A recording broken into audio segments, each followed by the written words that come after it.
Δέσμου Δαραίων, αλλά και επιστημονικά υπεύθυνη για το Μουσείο Λαϊκού Πολιτισμού στο Δάρα. Πραγματικά ένα κόσμημα για την περιοχή, όχι μόνο για την περιοχή του Δάρα, αλλά και για την Αρκαδία γενικότερα.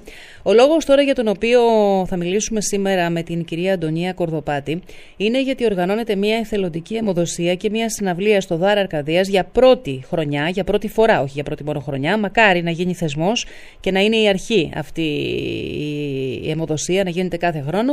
Αλλά αυτό ουσιαστικά που πρέπει όλοι να καταλάβουμε είναι ότι το να δίνεις 10 λεπτά ουσιαστικά από το χρόνο της ζωής σου αποκτά ξεχωριστή σημασία όταν με την προσφορά αυτή μπορεί να σωθεί η ζωή ενός ή πολλών ή περισσότερων συνανθρώπων.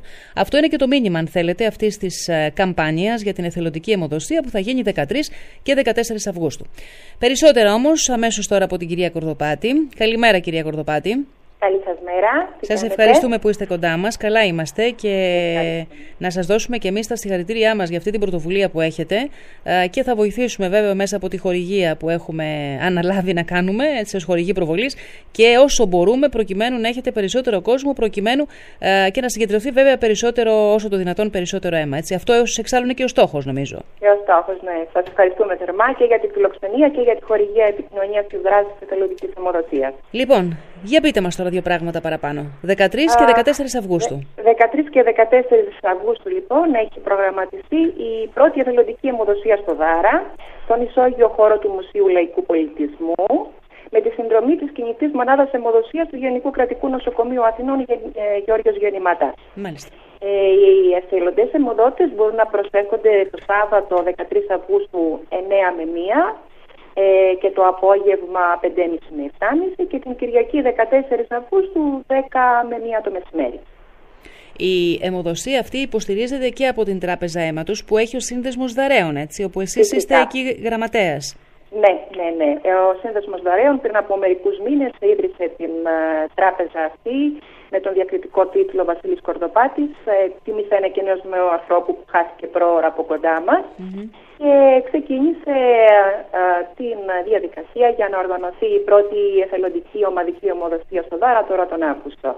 Να υποθέσουμε, κυρία Κορδοπάτη, ότι αυτό θα γίνεται κάθε Αύγουστο. Μακάρι να πάει καλά βέβαια, αλλά έχετε σκοπό να το καθιερώσετε?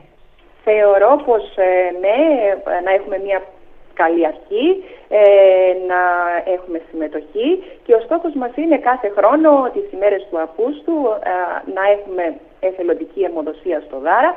Γνωρίζουμε ότι είναι πολύ σημαντικό οι αιμοδοσίες να γίνονται και το καλοκαίρι γιατί υπάρχουν αυξημένες ανάγκες αίματος στη χώρα μας. Τώρα μαζί με την αιμοδοσία οργανώνεται και μια έτσι μουσική βραδιά, έτσι στο Πέτρινο Θεατράκι εκεί στο Δάρα, με τραγούδια που αγαπήσαμε όπως λέτε. Ναι, με αφορμή τη γιορτή της εθελοντικής αιμοδοσίας θα δοθεί μια συναυλία με πρόγραμμα λαϊκού και έντεχνου τραγουδιού στο Πέτρινο Θέατρο στο Δάρα στις 9 το βράδυ. Ελπίζουμε να έχουμε προσέλευση αρκετή και στα τραγούδια που αγαπήσαμε θα πει εν πρώτης ο Δαραίος τραγουδιστής Πάνος Παπαντονίου, που είναι ο γιατρός εδώ στην Τρίπολη. Μάλιστα, πολύ ωραία. Καλή επιτυχία λοιπόν σε όλα. Με την ευκαιρία να πούμε ότι το Μουσείο εκεί Λαϊκού Πολιτισμού στο Δάρα Αρκαδίας κλείνει 2 χρόνια, έτσι. Έχετε και γενέθλια, αν δεν κάνω λάθος. Ναι. Έχουμε τη γενέθλια εκδήλωση του μουσείου μας. Πέρασαν κιόλας 2 χρόνια με πολλές δράσεις και όμορφες στιγμές. Θα γιορτάσουμε τα γενέθλια του μουσείου στις 14 Αυγούστου το απόγευμα στις 8 το βράδυ ουσιαστικά, όπου θα παρουσιαστούν οι κυριότερες δράσεις του μουσείου μέσα σε αυτά τα 2 χρόνια και όλα όσα ευχάριστα έχουμε ζήσει. Μάλιστα. Ευχόμαστε να πάνε όλα καλά και εμείς θα είμαστε εδώ για να προβάλλουμε τις δραστηριότητες και τις πρωτοβουλίες που λαμβάνετε. Να είστε καλά. Ευχαριστούμε για όλα. Καλή επιτυχία να έχετε.